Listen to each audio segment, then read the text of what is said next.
বাংলার এক প্রান্তে ছোট্ট গ্রাম চন্দনপুর। চারপাশে সবুজ ধানক্ষেত, মাঝ দিয়ে বয়ে গেছে চিকন নদী। সকালবেলা হাঁসেরা জলের উপর ভাসে, গরুর ঘণ্টাধ্বনি শোনা যায় দূর থেকে। গ্রামের মানুষ পরিশ্রমী, সোজাসাপটা, আর তাদের মুখে থাকে মাটির গন্ধ মিশে হাসি। এই গ্রামে থাকে ৪ জন প্রধান চরিত্র। হরিপদ চাষা, বয়স ৫০ চুই চুই, সাদা ধুতি আর গামজা কাঁধে নিয়ে প্রতিদিন মাঠে যায়। তার মেয়ে রিনা ক্লাস 10-এ পড়ে, স্বপ্ন দেখে শহরে পড়াশোনা করবে। মতি গ্রামের তরুণ, হরিপদ্দের খেতেই কাজ করে আর মনে মনে রিনাকে ভালোবাসে। গোপাল কাকা গ্রামের প্রবীণ মানুষ, একসময় শিক্ষক ছিলেন, এখন সবাই তাকে জ্ঞানী মানুষ বলে মানে। আহা, এই ধানের ঘ্রাণটা যেন স্বর্গের মতো। কত কষ্ট করে বড় করছি এগুলো। আল্লাহ চায় যেন ভালো ফলন হয়। বাবা, চা এনেছি তোমার জন্য, মা বানিয়ে দিয়েছে। বাপরে, তোর মায়ের হাতে বানানো চা তো যেন ওষুধের মতো কাজ করে।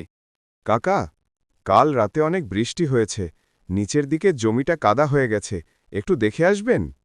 চল চল দেখি। কি রে না, আজ স্কুলে যাচ্ছিস না? যাব কাকা, একটু পরেই।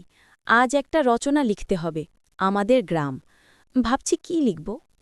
লিখে দিস, আমাদের গ্রাম মানে শান্তি, প্রকৃতি আর মানুষের হাসি। শহরের গন্ধ পাবে না মা?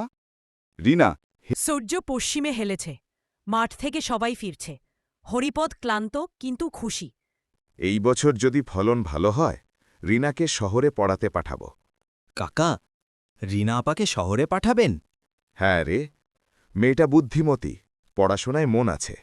মতির চোখে। পাখিরা ঘরে ফেরে। গ্রামের মাঝখানে পুকুরের ধারে বসে সবাই গল্প করে। কুয়াশা নামতে শুরু করে। তোমাদের এই প্রজন্মটাই বদল আনবে, কিন্তু মনে রেখো, যত দূরেই যাও না কেন, গ্রামের মাটি যেন ভুলে যেও না। আমি গ্রামকে ভালোবাসি কাকা, কিন্তু আমি চাই গ্রামটাকে বদলাতে, যেন এখানে স্কুল, হাসপাতাল, রাস্তা সব থাকে। বাবা মা গরিব, কিন্তু মেয়ের এমন স্বপ্ন থাকলে বুকটা গর্বে ভুলে যায়। রাতে উঠোনে প্রদীপ জ্বলছে। মা রান্না করছে, গরম ভাতের গন্ধ ছড়িয়ে পড়েছে। রিনা পড়ার টেবিলে বসে খাতায় লিখছে। রিনা আপা, একটা কথা ছিল। কি মতি ভাই? তুমি শহরে গেলে গ্রামে কেউ থাকবে না যার সঙ্গে গল্প করা যায়। তুমি থাকো না, তুমি তো গ্রামের সব কাজ সামলাও। আমি ফিরে এসে তোমাকে নিয়ে নতুন কিছু শুরু করব।